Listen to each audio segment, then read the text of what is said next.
This week we're talking about tolerance. And the first thing is we're going to ask for your tolerance in that we didn't have a podcast for yesterday. I'm okay with that. For the first time in 2 years. I know. I thought about it a long time. And I thought, no, I'm okay with that. It was Christmas Day, and we didn't record. Right. Well, we had a couple of deadlines. We're working on a book with our colleague, That's right. Dan from London, and we had to finish our chapters. That's right. So we didn't have a chance to record yesterday. No, there was too much going on between, and the holidays kind of snuck up on us with the weekend. It was like the weekend, and then all of a sudden it was Christmas Eve, and the chapter was due on Christmas Day, and there were just too many things going on. And I felt very guilty about not recording, but I thought, no, one can't do everything. What would we advise others? Wait a minute. What would we advise others? Do it. No, we would not. Anyway, this is the week between Christmas and New Year's. Yes. Always an interesting time of the year. It is. And we thought it's a good time to talk about tolerance because we should all be more tolerant. Absolutely. And this is a good time to sort of reflect on the idea of tolerance. Absolutely. So today we're going to talk about some strategies, just a few pointers that you can kind of add into your repertoire of behaviors and thoughts and ideas to help you become more tolerant. That's right. And this is from a nice little program called Character First Education. Right. It's built primarily to be implemented in schools. It was designed for that purpose, to make students more tolerant. But it has some good points, I think, that all of us could use. Yeah. Okay? Yeah, they have 5 points that they teach to encourage us to become more tolerant. And the first one is that it says that I will listen to others. Can I say something first? Oh, sure. The word tolerance. Yeah. What does it mean? You know, we didn't really talk about that the first day. We didn't, but it has a better meaning than what I think of when I think of when I was growing up. What do you mean? When I was growing up, tolerant always sort of seemed to mean to put up with. Oh yeah. You have to tolerate things that you don't want. Yeah, you have to put just up with suck it. it up. Yeah. You know, you just have to tolerate it. Yeah. That's really not what it means. Right. It's from the Latin word, tolerare, which means to bear, to carry, to endure. Yeah. Right? But it's a subtle difference. And the reason I interrupted you, and the reason I bring it up, I know I'm not supposed to touch that. Yeah. We have this very sophisticated device on the table, and I just moved it a little bit, and it startled. I mean, nervous. It made him nervous because I touched it. I'm sorry. So if we have no audio for the rest of this podcast. No, there will be audio. And so the word means to bear, but it's a subtle difference. And in this program, in this Character First Education, they try to make that distinction, but I'm not sure that anybody would understand the distinction. Right. I mean, I don't think students would, right. And I'm not sure many adults would understand the difference between put up with it, whether you like it, put up and shut up, that crude kind of concept, versus I will tolerate the differences in others. Right. Yeah. This site begins with that tolerance is, quote, showing respect for others who are different than me. That's right. That's the most important one. Right. That showing respect, you don't have to agree. Right. You don't necessarily have to put up with. Right. But you do have to just respect. Respect. You right. know, show respect for people who have different ideas or who are different than you. Absolutely. And it's inevitable that we would talk about the federal government. I mean, here we are in the middle of a shutdown, and there's this bickering between the two political parties and the president and the Congress, and there's a lack of respect for each other. Right. I mean, that's I think the problem that all of us are dealing with right now with Washington, D.C., is there's this lack of respect for others' ideas. Right. I think we all saw Bob Dole when he stood up to salute George Bush. They were at the rotunda, and they were two warriors, you know, from World War II. One who had just died and one who was feeble, but they respected each other. Right. Didn't always agree, right? But and I remember Bob Dole saying that when he was running for president. He said, We might disagree with each other in the Senate on debates, but we go out and have lunch together. Right. I think that's what's missing. You have respect. Tip O'Neill and Ronald Reagan were on two entirely different spectrums, but they respected each other, and they showed respect for each other in public. Right. And that's what we're talking about. No, they didn't agree with each other, but they showed respect for each other. Absolutely. And much of that comes to mind when you look at these 5 points that they point out here on the website, on this site.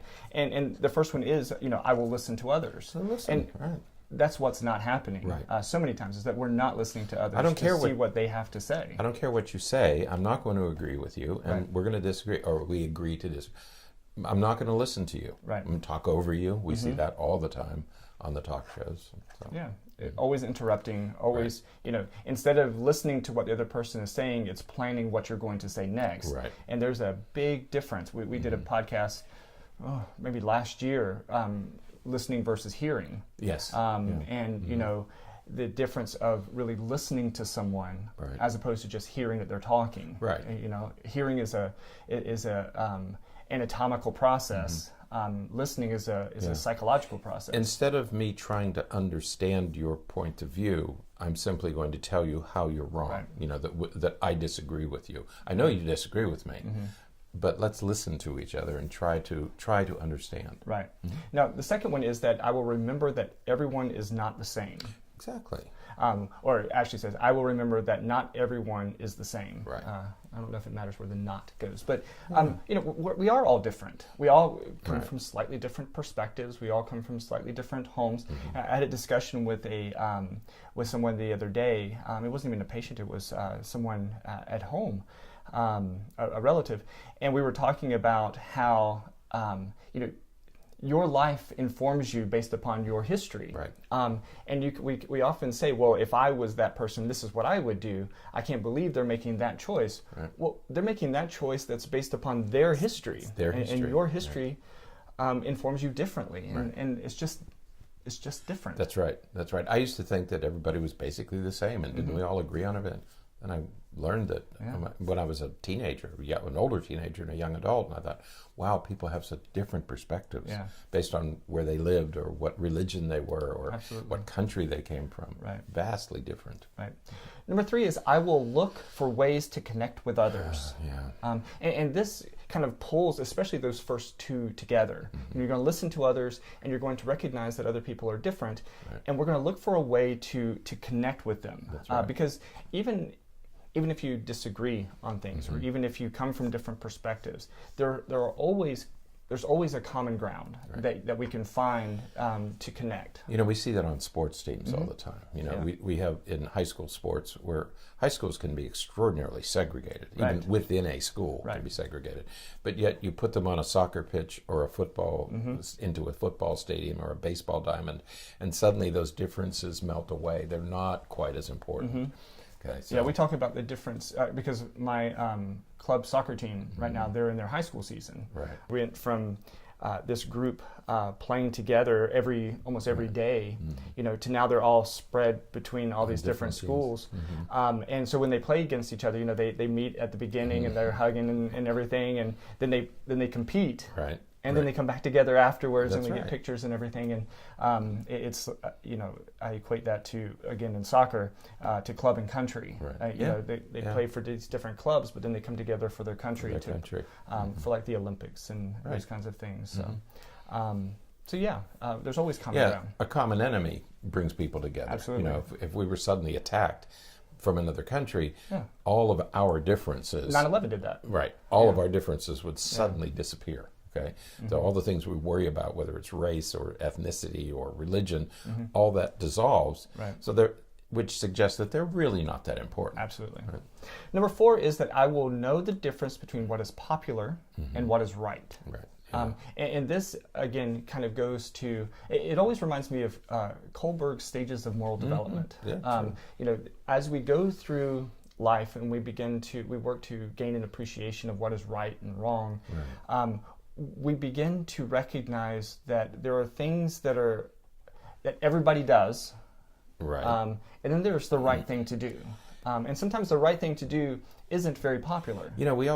I always think about high schools when I think about this, and think about all the times in high school where I didn't say what I should have said. Right. I didn't stand up for somebody because it was not the popular thing. The popular thing was to hang with your group, even though the group may have been doing something they shouldn't have done. Yeah. But you see this with adults as well. I mean, it's not confined to high schools. It's an important lesson to teach. Absolutely. But we see it with adults too. They do what's popular rather than what's right. Yeah, absolutely. And finally, it says, I will help others and myself grow. And I think that's a great point to end on, because that is the goal. That is the purpose of life and everything, is to continue to grow and to mature and to gain a deeper appreciation and deeper understanding of life and relationships and That's right. who we are. Yeah, I have the obligation, my obligation is to make myself better. We sometimes call it self-actualize is one of the terms used. But I just have the obligation to make myself better. Each day I should be doing something to move in that positive direction. Right. And move beyond where I am, but move in a positive direction from where I am. Yeah. I think a lot of us got thrown off by 9/11, where we suddenly found this new group of people to hate or to criticize or to be intolerant of. That's moving in a negative direction. Right. Okay, so let's reset, move in a positive direction. Absolutely. We're going to talk later in the week about other Arab countries, but and we'll leave that for a later time. But we have to reset and learn how to move in positive directions. Absolutely. So, all right. Very Well, good. that is it for today. Check out the article. The link is in the show notes. You'll enjoy it. It's a short article. Short. But it's good things to think about. Good points. So, all right. Until next time, stay happy, stay healthy, and forget to be afraid.